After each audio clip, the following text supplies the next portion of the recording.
رسول الله محمد وآله وصحبه ومن اهتدى بهداه. گەیشتینە ئاەتی 257 سوورەتی بەقەرە کە خوای گەورە لە درێژەی ئاەتەکەی پێشووتردا کە ئەو ئاەتە تەواوکەری ئاەتەکەی پێشوویە کە گوتمان لە ئاەتەکەی دیکەدا خوای گەورە دەفەرمێت فەمەن یەکفر بالطاغوت ويؤمن بالله فقد استمسك بالعروة الوثقى. گوتمان هەر کەسێک بێ باوەڕ بێ بە تاغوت، یعنی لە دڵەوە ڕقی لەو کەسانە بێ کە دەپەرسترێن جگە لە خوا و ئیمانی بەخوا هەبێ بەبێ گومانی ئەو کەسە دەستی گرتووە بە ئاینە زۆر باش و قایم و پتەوەکە کە ئەو کەسە پەیوەندی ناپچڕێ لەگەڵ خوای پەروەردیگاردا و هەمیشە لەگەڵ خوای گەورەدا عیلاقە و پەیوەندی هەیە. لەو ئاەتەدا خوای گەورە باسی ئەنجامی ئەو کەسانەمان بۆ دەکات کە لە دنیادا لە دڵەوە دژی ئەو کەسانن، ڕقیان لەو کەسانەیە کە لە غەیری خوا بەندایەتیان بۆ دەکرێت و ئیمانی کامڵ و تەواویان بەخوا هەیە. خوا دەفەرمێت الله وەلیی الذین ئامنوا، خوا دۆست و سەرپەرشتیکار و یارمەتیدەری ئەو کەسانەیە کە ئامن و باوەڕیان هێناوە بەڕاستی بەخوا. الله وەلیی الذین ئامنوا، خوا وەلی یعنی دۆست، سەرپەرشتیکار، یارمەتیدەر، پشتیوان، هەموو معناکان. طبعا خوای گەورە هەم دۆستە، هەم پشتیوانە، هەم یارمەتیدەرە، هەم سەرخەرە بۆچێ؟ بۆ ئەلەذینە ئامنوا، بۆ ئەو کەسانەی کە ئیمانیان هێناوە. چیان بۆ دەکات؟ یخریجهم من الظلمات، دەریان دێنێ لە تاریکاییەکانی نەفامی، بێباوەڕی، کوفر، ئیلحاد، شرک إلى النور، دەیان هێنێ بەرەو نور و ڕووناکی خواپەرستی و دینداری. ئەوانەی کە ئیماندارن. والذین کەفەڕوا، ئەوانەشی کە بێ باوەڕن کە کافرن بەخوا، ئەولیاؤهم الطاغوت، دۆستەکانیان، سەرپەرشتیکارەکانیان، یارمەتیدەرەکانی دنیایان چێن؟ الطاغوت، ئەو کەسانن کە لە غەیری خوا بەندایەتیان بۆ کردوون، ئەوانن کە لە غەیری خوا پەرستراون. چیان لێ دەکەن؟ یخریجونهم من النور إلى الظلمات، ئەو تاغوتانە، ئەو کەسانە دێنە دەرێ لە ڕووناکی دین و ئیسلامەتیەوە إلى الظلمات، بۆ ناو چەندان تاریکایی کوفر و بێدینی و بێباوەڕی. ئولائیکە ئەصحاب النار، ئەوانە ئەگەر دیقەتی دەینێ ئەوانە یعنی ئەوانەی کە دەسەڵاتدارن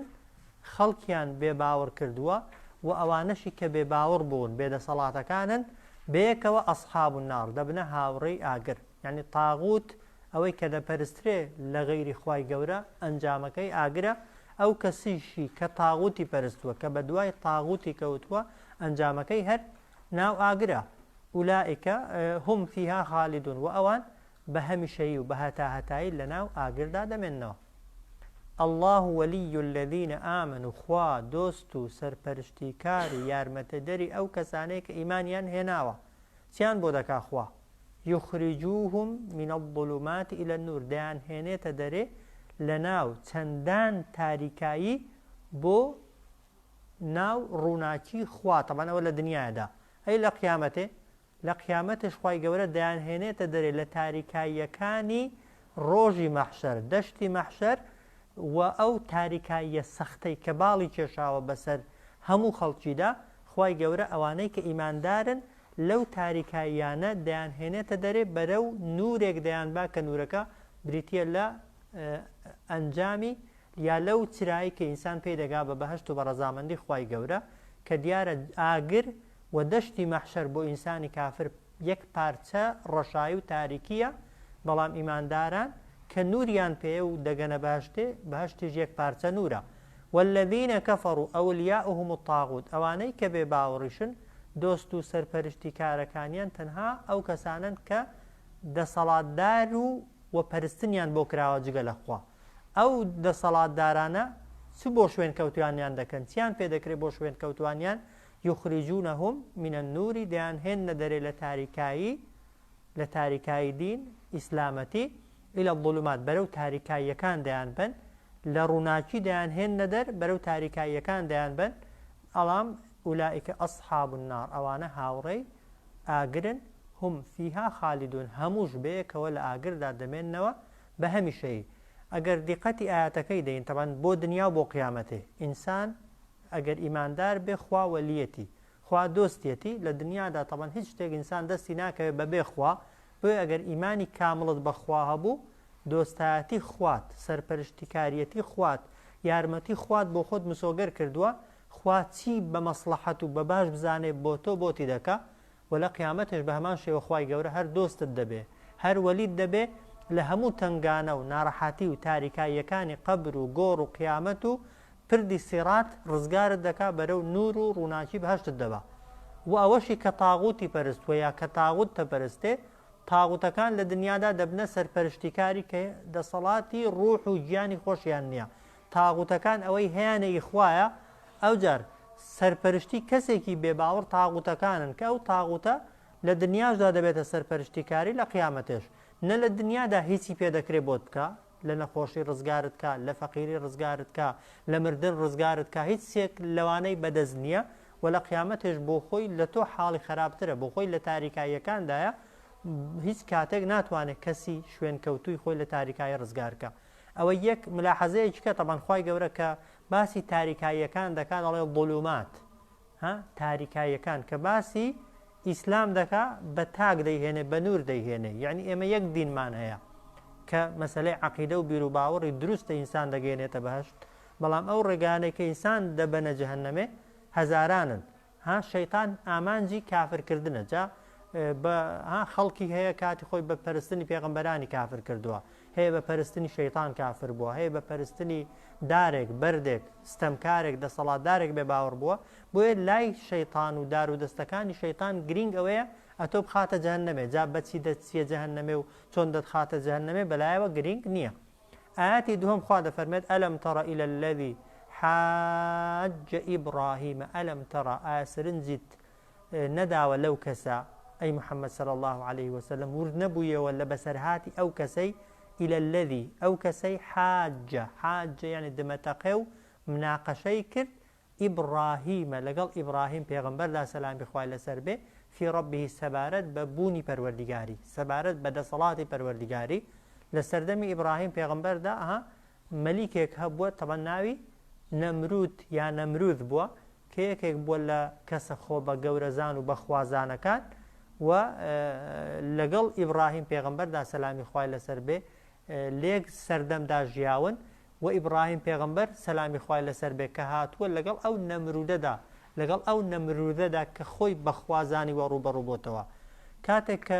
ئیبراهیم باسی خوای تاقانەی کردووە باسی دەسەڵاتی خوای کردووە دیارە ئەو نەمرودە ئینکاری کردووە گوتوێتی خوای حەقیقی و ڕاستەقینە ئەمنم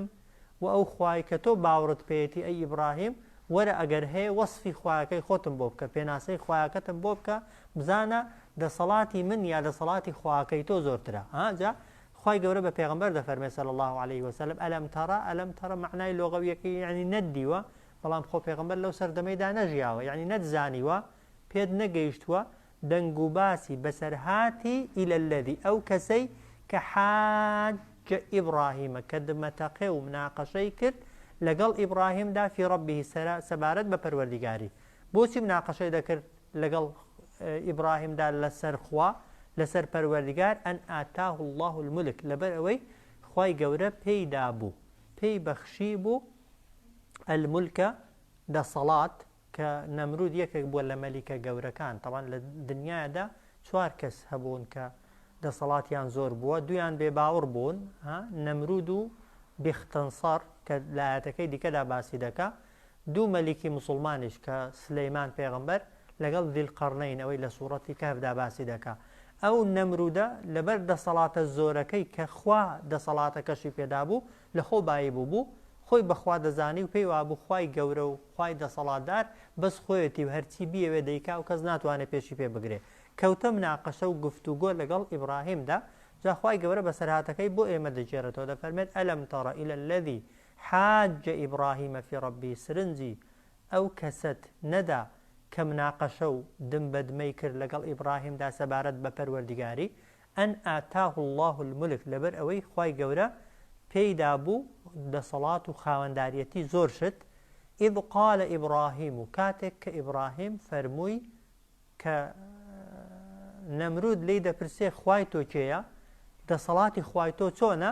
إذ قال لو كاتدا إبراهيم فرموي إذ قال إبراهيم لو كاتدا إبراهيم فرموي ربي الذي فروردگاري من أو خوايا كي يحيي ويميت دتوانه بجيانه أوي هي هموي أو جياني بيداوة أو هناوية يبون ويميت وأوي هشا هموي دمرينتو كي حزيليبو هموي دسنو بردستي خواي قال أو ملكا أو نمرودة قوتي طبعا ببي بيركرنا وأنا أحيي وأميت وتي منيش دتوانم بجيانم دتوانم بجمرينم چۆن ژیاندی و چۆن مراندی چۆن وای گوت دەڵێن دوو کەسی هێناوە لە سزنێ یەکێکیانی لە پێشچاوی ئیبراهیمی کوشتووە یەکێکیانیشی ئازاد کردووە کار دووچیان بڕیاری کوشتنیان بۆ دەرچووە پێشتر یەکێکیانی مراندووە یەکێکیانیشی ئازاد کردووە توێتی ئەوە منیش توانیم بمرێنم توانیشم ژیان بە کەسێکی بدی بدەمەوە بەڵام ئیبراهیم زانی کەسێکی بێعەقڵ و گەمژەیە لەوە تێناگات و لەو نمونەیە حاڵی نابێ بۆیە نەکەوتە دم بەدمە لەگەڵیدا هات بەڵگەیەکی دیکەی بۆ هێنایەوە کە لە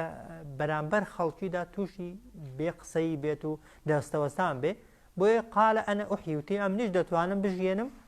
بژمرم چۆن ژیان یعنی ڕێک یەکی کوشت و یەکێکی ئازاد کرد کە لە حەقیقەتدا ئەوە هۆکاری مردنە تەوان مردنی حەقیقی بەدەست وی نییە ئەگەر بەدەستی وی با هەردووچیان دەبوو مردبانە چونکە بڕیاری مردنی بۆ هەردووچیان دەرکردبوو قال ئیبراهیم و ئەوجار ئیبراهیم فەرمووی فإن الله بێگومان الله خوای من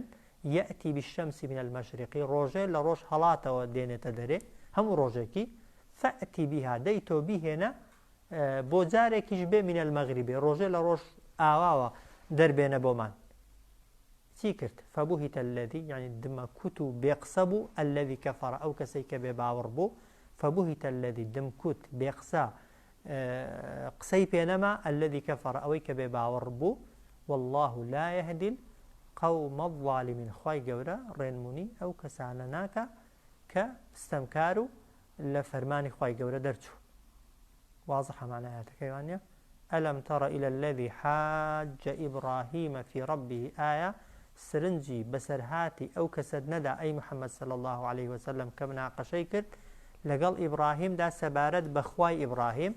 ئەن ئاتاه الله الملکە لە کاتێکدا کە خوای گەورە دەسەڵات و توانا و هێزێکی زۆری دابوو بەو مەلیکە بۆیە لە خۆبایی بوو إذ قال إبراهيم ربي الذي يحيي ويميت كاتك إبراهيم فرموي پروردگاری من أو خوايا کە دەتوانێ بژیێنێ و بمرێنێ قال أنا أحيي وأميت ئەویش گوتی ئەم نیش دەتوانم بژیێنم و بمرێنم قال إبراهيم فإن الله يأتي بالشمس من المشرق إبراهيم فرموي خواي من روجي دينة درير لروج هلات فأتي بها تو روج بين دري من المغرب لروج آوا فبهت الذي كفر بيقسو دمي بسترا أو كسيك بباورا والله لا يهدي القوم الظالمين خواي قورا رنموني كساني استمكار ناكا أو يان طبعا أو ئاەتێک کە بەڵگەیە لەسەر دەسەڵاتی خوا و لەسەر ئەوەی کە ئەو کارانەی خوا دەیکا بە هیچ کەسێک نەکراوە ناشکرێ نمونەیەکی دیکە لەسەر دەسەڵاتی خوا و لەسەر زیندووبوونەوە دەفەرمێت ئەو کەلەذی یا وەک ئەو کەسەی کە مەڕە یعنی ڕۆیش تێپەڕی عەلا قەڕیەتین بەسەر ئاوەدانیەکدا کە وەهیە خاویەتون ئەو ئاوەدانیە خاویەتون ڕووخابوو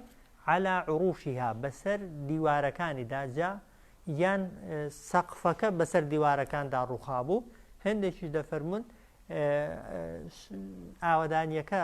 سەروەبن کرابوو یعنی دیوارەکانی خرابوونە سەر سەربانەکانی ئاوا بەو شێوازە وێران کرابوو کە مەبەستی بەیت المقەدەسە فەلەستینە کە لەلایەن مەلیکێکی دیکەی بێباوەڕ کە بەختەنسەرە کات خۆی چووە بەسەر شوێنکەوتوانی موسا پێغەمبەردا هەموو ئاوەدانیەکەی وێران کردووە بە شێوازێک کە ئەو پیاوە ئیماندارە بەوێدا تێپەڕیوە بەلایەوە زۆر زەحمەت بووە ڕۆژێک ئەو شوێنە ئاوەدانی بکەوێتێ گوندەکە ئاوەدانیەکە ئاوەدان ببێتەوە و ئەو مردوانەشی ئەو کەسانەشی کە لەوێدا مردوون ینی چۆنی خوای گەورە زیندویان دەکاتەوە و دەیان هێنێتەوە لە قیامەتدا جا ئەو پیاوەی کە ئەو بەسەرهاتوە عوزەیر بووە تەبان عوزەیر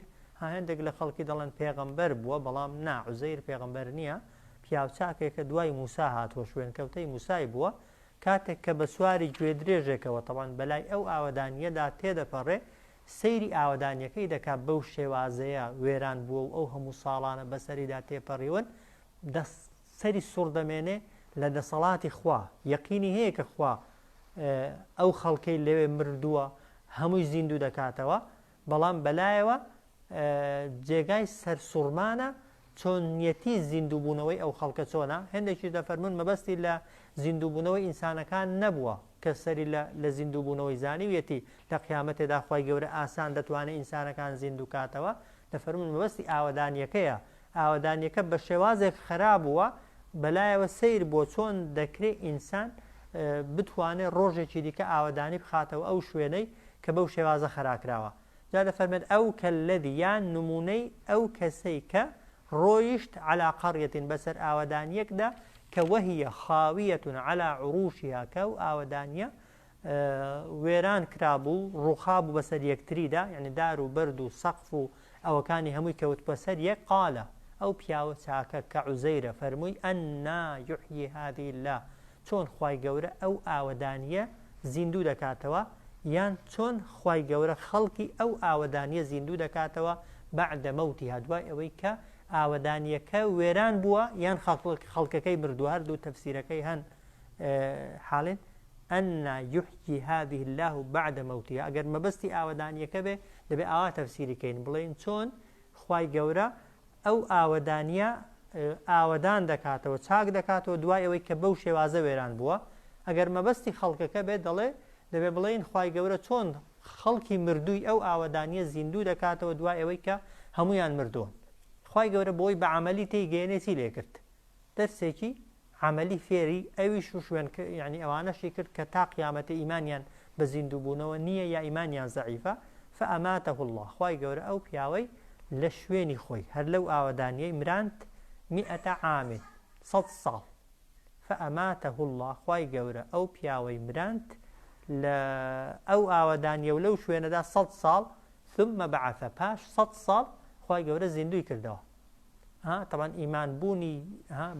بە معلومات لەگەڵ شتێک کە بە حەقیقی دەستێناوی زۆر جیاوازن ئێستا ئێمە هەمومان ئیمانمان بە مردنێ هەیە وایە بەس ئەو کاتەی کە مەلەکولمەوت دێ و طبعا ڕوحت دەکێشێت طبعا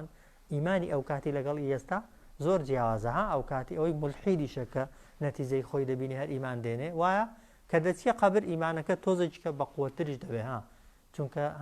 تۆزێکی کە لە حەقیقەتەکەی نزیک دەبیەوە کە لە قیامەتێ بە جەستە و ڕوح دێوە دەرێ ئەو کاتی دەگەیە وایە دەگەیە ناو حەقیقەتەکەی تەوان